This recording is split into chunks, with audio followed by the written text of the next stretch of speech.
I think that sound drives the emotion of a scene, right? As much as dialogue, right? Sound and music, score in particular, right?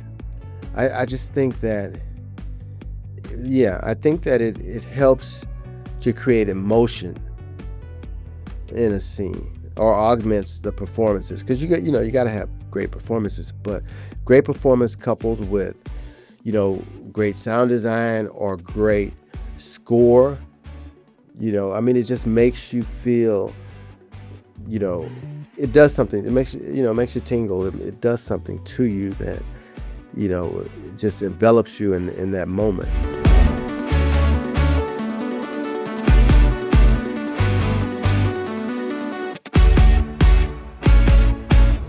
When you are starting a new project, you are thinking about shaping its sound. First of all, does your music background help you with that? And how do you decide how to make a story with your sound? Okay, well, I think the first thing I do is I get the script, right? That's where I first start. And I started reading the That's script. got to be number one, yeah. Yeah, and as I'm reading the script, I'm sort of envisioning the project and sort of thinking about, okay, well, what do I, think it should sound like, and what can I do to embellish those scenes, right? And so once I've kind of digested that, then we do what's called the spotting session with the creatives, the executive producer and the producer and associate producers and stuff. And sometimes the director, if it's a feature, we'll deal with the director, but you don't usually deal with the director in television, right? They just do their job and they move on to the next job, right? But in film, the director usually is there throughout the whole process. So we're sitting there with them, and then we're just sort of bouncing ideas. They're telling me what they think. And because I've sort of read the script and hopefully have gotten a preview copy of the movie, I can kind of impart my thoughts about what I feel should happen. And then it's just sort of a creative sort of melting pot of where we all putting in ideas. And then they go away and they leave me alone, and I start putting it together. And I usually start with the backgrounds, right? And making that world, make it feel like I'm in that world. And that's always my, mission, is to make it feel as though I'm sitting there in the middle of that, right? Yeah. I'm curious from a listener's point of view, how much of the movie do they record on set, sound-wise, and how much do you have to recreate? Okay. Because there's got to be a lot of discrepancies between those two. Okay. Well, so when you're doing on-set or what we call production recording, or they actually call it, the guys usually call it a mixer, production mixer, and he has a boom guy, right? So they have what we call directional microphones, which are meant to only pick up, hopefully, the actors' voices. They don't really want the extraneous noises, right? They're trying to eliminate that. So they only want to capture dialogue. Now, there are times when you'll do what's called wild tracks. So say, for instance, they're filming something instead of basketball arena or something, right? They may have the people in the arena just do some cheers, do some boos, just wild, so that when they give it to us, we have some natural ambiences and voices that actually are in that space. That makes sense, yeah, because the space is going to color that sound, right. Definitely. Mm-hmm. Yeah. And then, so when we get it, there's pretty much, we have to almost create everything.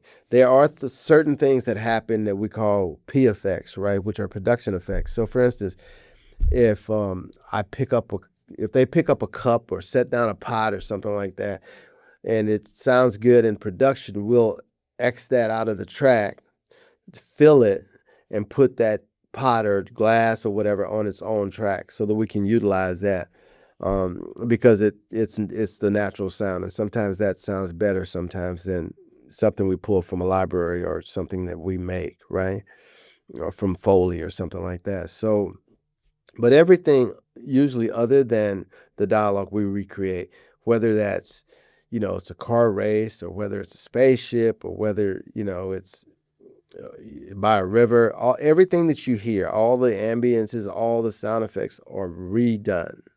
Mm-hmm. We've recreated that whole soundscape. Yeah. Yeah. It's pretty amazing to imagine too.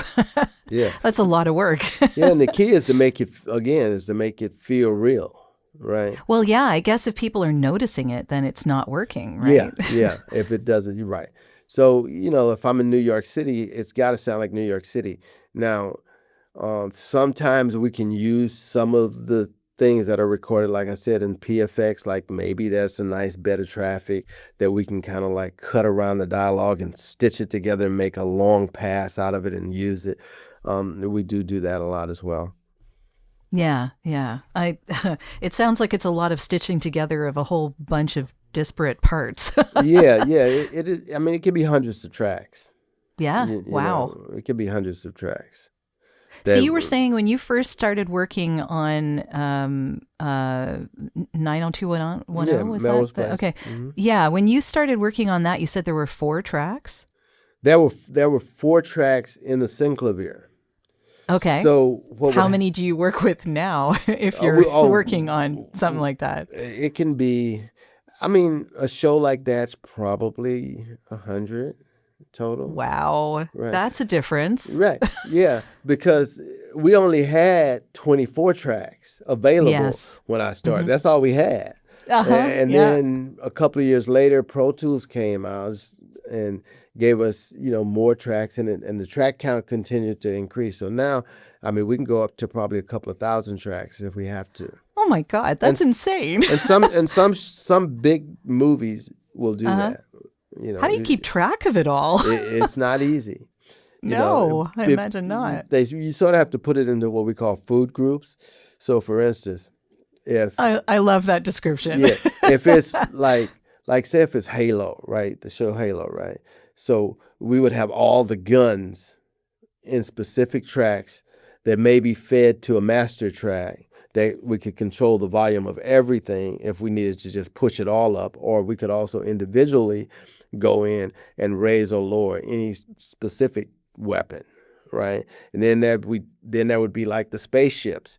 They would be in a group. So that's how you maintain control of it, is you put it all in groups. You can't have everything all over the place because you would go nuts. Of course. Yeah. Wow. Okay. Yeah. So there's a lot involved with this, and clearly it takes some skill.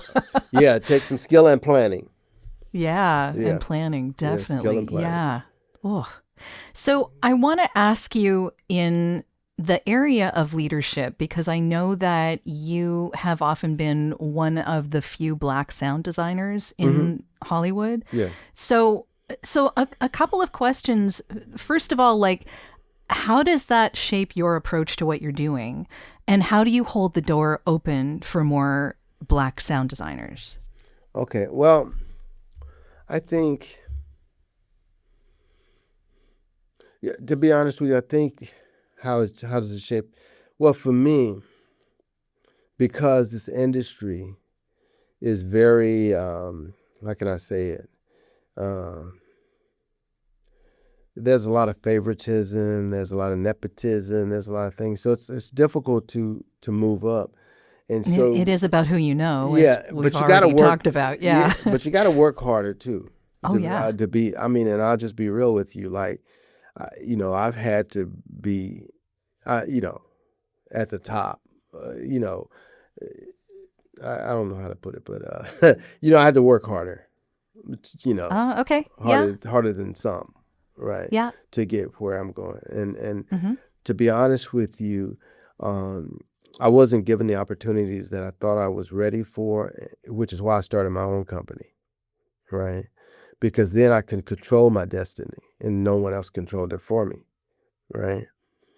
And that's how I got to be a re-recording mixer. That's how I got to be a supervising sound designer, is because I created those opportunities by putting myself in positions to get those jobs. And so I started out in my garage doing like independent micro budget projects and honing my craft, right? And finally got an opportunity in 2008 um, with Dean Devlin, who's a producer, did The Patriot and Independence Day and, big movies. And he had that Lovers show that we talked about. That was his show. And he gave me my first opportunity to become a legitimate company and have employees, right? And so once I tasted that type of freedom, right, I never wanted Hard to to. go back. Yeah, I didn't really want.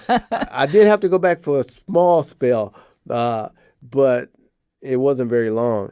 And I just knew that for me, having my own was better than me being an employee. It just made me feel better, right? That makes a lot of sense. Yeah. So, make your own table. Yeah. Yeah, yeah. If I want it to be orange today, if I want it to be green tomorrow, that's my decision. You know what I'm saying? Yeah.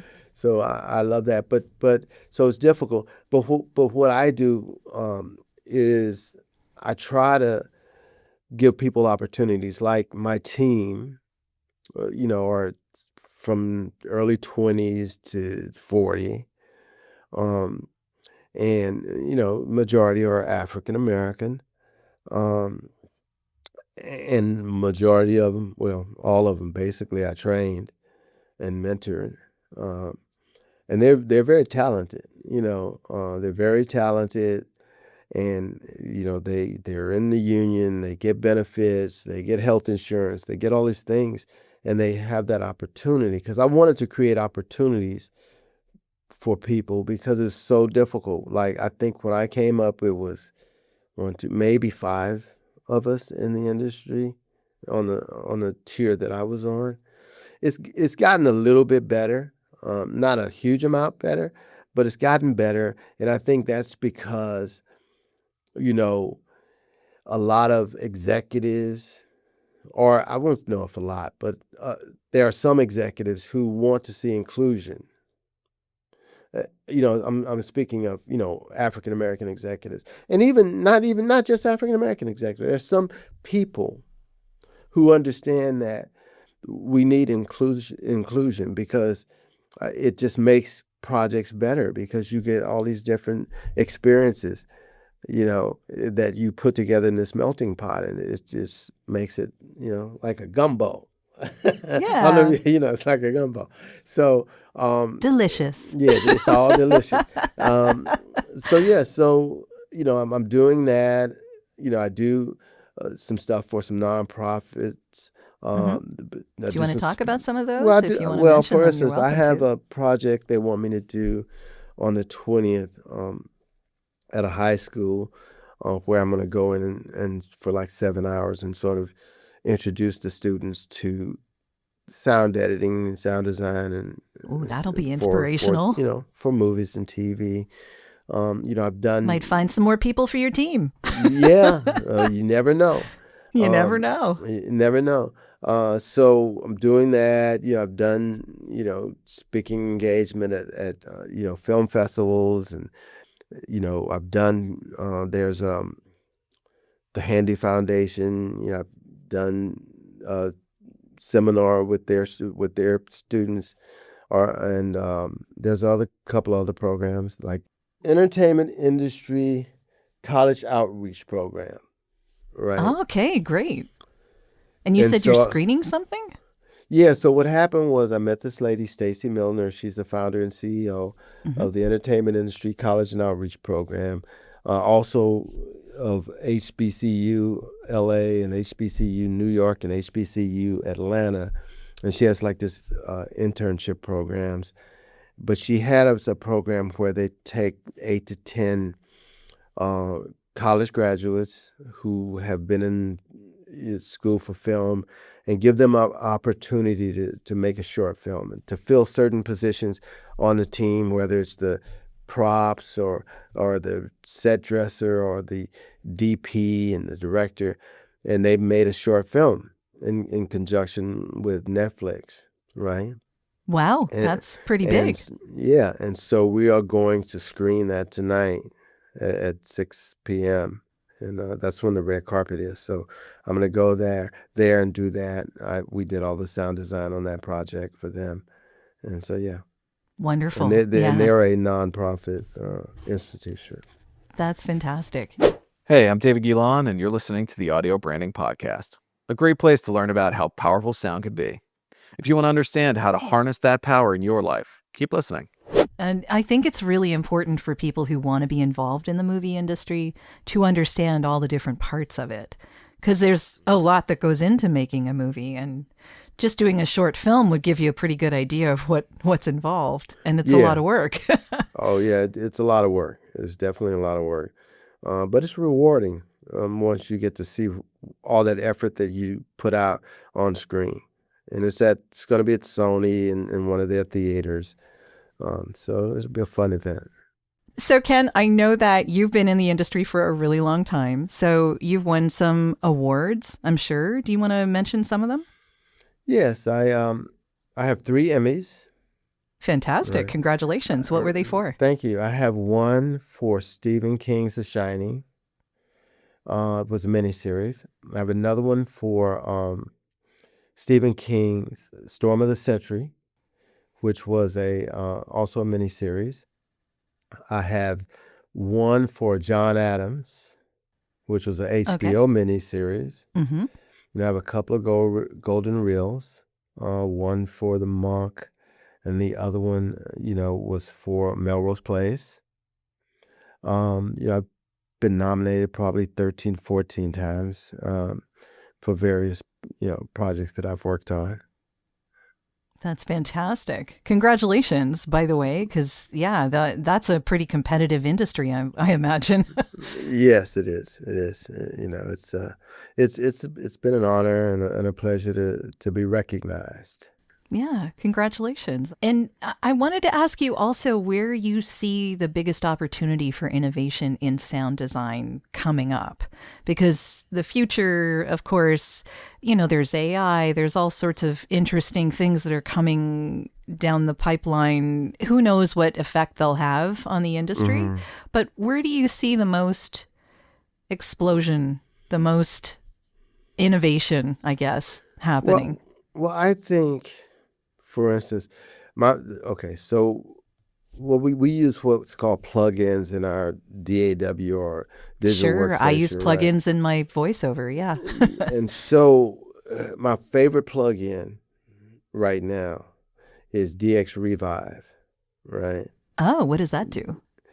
Well, it can take a poorly recorded, VO or, performance, and make it better. I mean, it's AI assisted, and so it somehow knows what frequencies are missing, and it can rebuild those frequencies, right? So that allows us to save some takes that normally we would have had to do ADR on. That makes sense, yeah. Right. So some of the stuff that you captured in the environment that may not have been good enough to use may become better to use. Yes. Okay, yeah. That makes things easier. Yeah, that is a wonderful plug-in. Of course, I think the biggest thing for us has been a program called iZotope RX. Right? I love iZotope. Yeah, I use it a lot myself. Yeah, that one was a game changer for real. Like, we love that. Like, when I was telling you, I did the dialogue thing for Sony, and in my room I had a 550 hertz resonance that was difficult to hear, with the naked ear. But once we put it into iZotope RX, we could see it, right? And so I had to figure out, well, okay, what's making this resonance? And so I had to take some things out. It turns out that it was a metal music stand that was that's interesting. The whole copy. And so it was ringing. It was just vibrating. Yeah, it was vibrating and causing that frequency. And so I took that out, started emptying the room out, and then we would look at it in iZotope RX, and I could see when it was gone. So, that's helpful. Yeah. So you can take some of these knocks out too. I guess so. We'll work on it. We will figure it out. I know Umberto's very good at what he does, so Yeah. And if you need some help, let me know. I But will I'm definitely do sure that. Umberto can handle it though. But I'm always available for a consultation. Okay, we'll be in touch. Yeah. One question that I want to ask you though before we say our goodbyes, because we're coming towards the end of this, I want to ask you why you think sound is important. I want to get a little philosophical here, and you could say specifically in movies or as an accompaniment to visuals, if you wanted to qualify it. I think I think that sound drives the emotion of a scene, right? As much as dialogue, right? Sound and music, score in particular, right? I just think that, yeah, I think that it helps to create emotion in a scene or augments the performances because you got to have great performances, but great performance coupled with great sound design or great score, I mean, it just makes you feel, you know, it does something. It makes it makes you tingle. It does something to you that, it just envelops you in that moment, right? Yeah, I couldn't agree more. Yeah. I call it emotional context. Yeah. Yeah. Because can you imagine like watching a movie and all it with nothing but the voice? It would be boring, Oh, just you turn off the know? sound on a movie Yeah. and see how much you get from it. You see how long you watch that, right? No, it's like you said, it's boring. Yeah. Right. Right. But when all of those elements, music, sound design, and dialogue come together, it becomes magic. Yeah, I couldn't agree more. Yeah, I've had discussions with people about this before, and one of the things I mention is that I hate horror movies. I You am do? not a horror fan. I just don't. I get too involved, but I get too involved because of the sound. Because Yeah. if I turn off the sound on a horror movie, I don't Yeah. care about the gore. The gore does Right. it's nothing, but it's the jump scares from the Yeah. music or the just the emotional context of what's happening in that scene being blasted to me in musical form. No, it absolutely. it just involves you too much. I can't ignore it in that case. Right. No, you're absolutely correct. Yeah. Yeah. Yeah. And we've done quite a few horror movies. And, Have you? Okay. Yeah. I mean, yeah, we've done a few.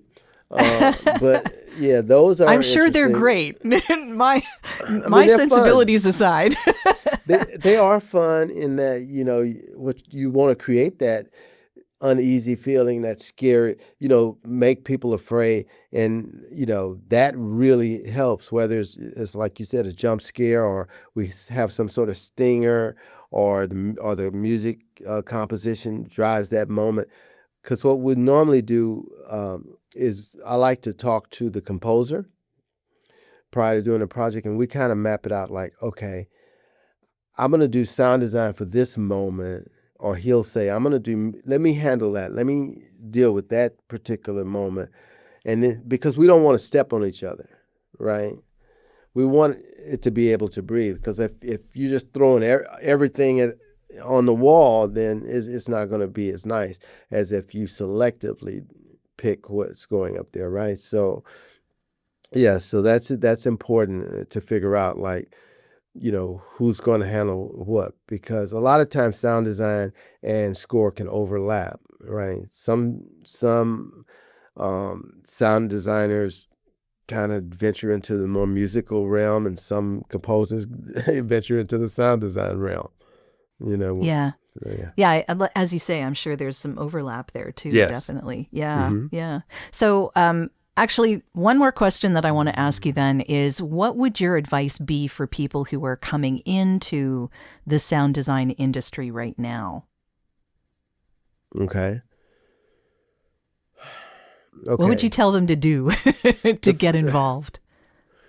Well, there's a couple of ways to do it. One Mhm. more expensive than the other.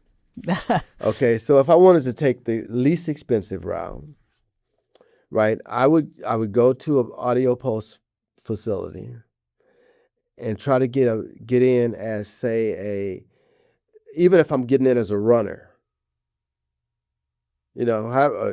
however I got to get in there, whatever job they have available, you get in the door, right? And then I would start to develop relationships, right? And by developing those relationships with people who already are sound designers, right? If they like you, they'll give you advice. They'll maybe give you little scenes to work on, and if they like you, they'll kind of like critique it for you, right? So I think that's the softer way and the least expensive way. Now you could go to like Full Sail, or you could go to some school and you could spend, $40,000, you know, going That's through quite a that. lot. Yeah, Yeah. it's a lot, and it may even be more, but and that's great. I had a young man when I did Leverage that actually went to Full Sail who came to me, and he had finished their program, and he still had a lot to learn, right? So I mentored him. Some of the For things you can't learn unless it's hands-on, right? Right, I'm that's sure. exactly what it is, because Yeah. I can take you in a class and I can talk for a few hours about techniques and things like that. Are you going to retain that? Probably not, right? The only way you retain stuff is by repetition, right? Is by continuously working at it, And doing. right? And doing. So you Mhm. don't get a vast amount of experience like that you need. I believe. I think it helps, but I think if you're able to get in there and like I did and just have access to being able to just work and try out different things and get advice, you're going to move faster. Well, this has been a really great conversation, Ken. I appreciate you coming on here and talking about all of this and the craft and holding the door open for people who need that door open, which thank you. You're very welcome. So how can people get in touch with you if they'd like to do that? I can be reached at my website is probably the best way to get in touch with me. There's a contact form there that will allow you to send a message to me. That website address is www.artistryandsound.com. My email is ken@artistryandsound.com. My Instagram is @artistryandsound.com, as well as my Twitch is @artistryandsound.com. I'm also on LinkedIn as well at artistryandsound.com. Okay, so you are everywhere. Yeah, and it's artistry in sound, right? Yes, Not and. So yes, in I-N. I-N. Yes. Okay. We'll just Yes, make sure. And we'll have that all in the show notes. But yeah, thank you Okay. so much, Ken. This has been a great conversation. And I so appreciate all that you are doing for the industry of sound. Thank you. Yeah, you're very welcome. You're very welcome. Well, that's the end of this episode. Thanks for listening. And if you like what you heard, why not tell a friend about this podcast? It's available in all the usual locations. Until next time.